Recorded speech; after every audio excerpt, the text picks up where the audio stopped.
Hi friends, आज हूँ शेर करीश तमारी साथे मगनी दाळना इन्स्टंट खमण बनाववानी रेसिपी। तो आगळ 1 कप આપણે મગની દાળ લઈ લઈશું। હવે એની અંદર પાણી એડ કરીશું અને ધોઈ લઈશું 2-3 પાણીએ એને સરસ। હવે આમાંથી આપણે બધું પાણી કાઢી લઈશું। હવે એની અંદર આપણે 1 કપથી એડ કરીશું રવો। 1 કપના માપથી રવો એડ કરીશું। તો તમે કોઈ બી રવો લઈ શકો છો, ઝીણો કે મોટો। હવે એની અંદર કરીશું આપણે પૌવા એડ। તો અહીંયા અડધો કપ મેં પૌવા લીધા છે। હવે આ બધું આપણે પલાળી લઈશું। તો આપણે એની અંદર છાશ એડ કરીશું। હવે બીજો કપ છાશ એડ કરીશું। હવે મિક્સ કરી લઈશું આપણે। તો અહીંયા આગળ ટોટલ આપણે 2 કપ છાશ એડ કરી છે। તો 2 કપ છાશમાં આપણે પલાળવાનું છે। હવે થોડું મીઠું એડ કરીશું આપણે અંદર અને થોડી હળદર એડ કરીશું અને સરસ મિક્સ કરીને આપણે એને 2 કલાક માટે પલળવા દઈશું। હવે સરસ મિક્સ કરી લીધું છે તો 2 કલાક પલાળી દઈશું। રવો અને પૌવા એડ કરવાથી એની અંદર બાઇન્ડિંગ સારું આવે છે। 2 કલાક આપણે થઈ ગયા છે દાળને પલળે। તો સરસ આપણું આવું બધું પલળી ગયું છે। તો અહીંયા મેં સહેજ ખાટી છાશ લીધી હતી। તો સરસ એવું પલળી ગયું છે। હવે દાળને દબાઈને જોઈ લઈએ તો સરસ એવો દાળનો દાણો પલળી ગયો છે। હવે આપણે પીસી લઈશું એને। હવે મિક્સરમાં એડ કરી દઈશું। તો આની અંદર પાણીનો ઉપયોગ આપણે નથી કરવાનો, જે છાશ છે ને એનાથી જ આપણે પીસી લેવાનું છે। હવે આપણે પીસી લઈશું।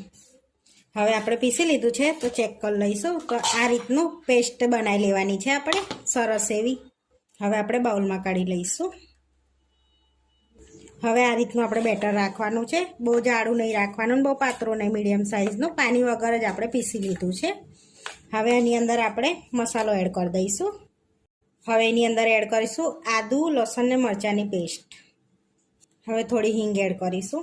હવે મેં ચાખ્યું તો મીઠું મને ઓછું લાગે છે એટલે અડધી ચમચી આપણે મીઠું એડ કરીશું અને મિક્સ કરી લઈશું બધું સરસ એવું। હવે એની અંદર આથો આપણે લાવવાનો નથી, આથા વગરના ખમણ। અહીંયા એક પ્લેટ લઈ લીધી છે, એને તેલથી પહેલાં ગ્રીસ કરી લઈશું આપણે આ રીતે બધી બાજુથી। તો અહીંયા પ્લેટને ગ્રીસ કરી લીધી છે મેં તેલથી। હવે આપણે બેટરને અલગ કરી લઈશું। પહેલાં થોડુંક બેટર લઈ લઈશું સાઈડ, જેટલું આપણે ડીશમાં એડ કરવાનું હોય ને એટલું આપણે બેટર લઈ લઈશું। હવે થોડું બેટર આપણે લઈ લીધું છે। હવે એની અંદર થોડુંક તેલ એડ કરીશું આપણે। હવે એમાં 1 ચમચી જેવો આપણે ઈનો એડ કરીશું અને સરસ એક્ટિવ કરી લઈશું એને મિક્સ કરીને આ રીતે। તો સરસ આપણો ઈનો એક્ટિવ થઈ ગયો છે, આ રીતનો ફૂલીને ઉપર આવી ગયો છે। હવે તેલ કરેલી ગ્રીસમાં એડ કરી દઈશું આપણે બેટરને આ રીતે। હવે આ રીતે એડ કરી દીધું છે। હવે એની પર આપણે સહેજ મરી પાવડર સ્પ્રિંકલ કરી લઈશું થોડો આ રીતે। હવે આપણે સ્ટીમ કરવા મૂકી દઈશું। તો અહીંયા પહેલેથી મેં પાણી ગરમ કરવા મૂકી દીધું છે, પાણી ગરમ થઈ ગયું છે। હવે ડીશ એડ કરી દીધી છે અંદર। હવે 15 મિનિટ આપણે એને ધીમા તાપે સ્ટીમ થવા દઈશું। 15 મિનિટ થઈ ગઈ છે તો હવે આપણે ચેક કરી લઈશું ખમણને। તો હવે ચક્કુ એડ કરીને જોઈ લઈશું તો એકદમ ક્લીન ચક્કુ બહાર નીકળે એટલે આપણા ખમણ સ્ટીમ થઈ ગયા છે।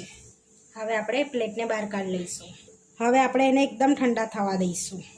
હવે એકદમ ઠંડા થઈ ગયા છે તો હવે આપણે કટ લગાડી લઈશું। તો તમારે જે સાઈઝમાં કટ લગાડવા હોય એટલી સાઈઝમાં લગાડવાના, નાના મોટી જે રીતે લગાડવા હોય એ રીતે। આપણે પહેલાં ઉપર કટ ચોરસ મીડિયમ સાઈઝના આપણે કટ લગાડી લઈશું। આડા બી કટ લગાડી લીધા છે। હવે એક આપણે જોઈ લઈશું। જોઈ શકો છો સરસ એકદમ જારી જારી ખમણમાં પડી છે આપણે।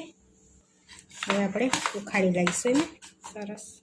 તો સરસ એવા ઉખડી બી ગયા છે આપણે ખમણ, એકદમ સરસ રૂ જેવા અને પોચા સરસ એવા ખમણ રેડી થઈ ગયા છે આપણા। હવે આપણે એને વઘારી લઈશું। હવે એ જ કઢાઈમાં આપણે ખમણ વઘારી લઈશું। તો અહીંયા આગળ તેલ લઈ લઈશું આપણે। તો અહીંયા મેં 2 પરી તેલ લઉં છું।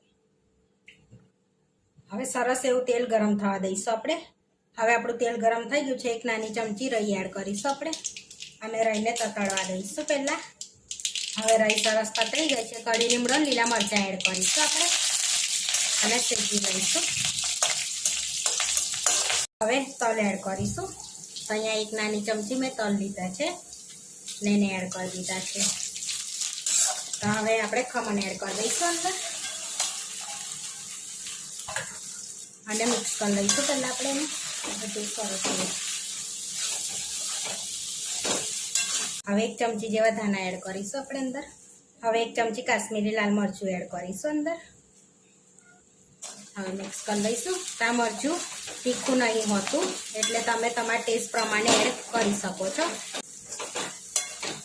ખમણ રેડી થઈ ગયા છે. સરસ એવા મિક્સ થઈ ગયું છે. હવે ખમણ આપણા રેડી થઈ ગયા છે. હવે આપણે સર્વ કરી લઈશું. હવે આપણે પ્લેટમાં લઈ લઈશું ખમણને. તો આ ખમણ ચટણી વગર બી સરસ ટેસ્ટી લાગે છે. તો આ ખમણમાં ચટણીની જરૂર નથી પડતી. તો આપણા ઇન્સ્ટન્ટ મગની દાળના ખમણ બનીને રેડી થઈ ગયા છે. આવા વિડીયો જોવા માટે મારી ચેનલને સબસ્ક્રાઈબ કરો, લાઈક કરો અને શેર કરો અને તમે જરૂરથી ટ્રાય કરો. ફરી મળીશું નવા વિડીયોમાં અને કોમેન્ટમાં જરૂરથી જણાવજો કે તમને આ મારી રેસીપી કેવી લાગી.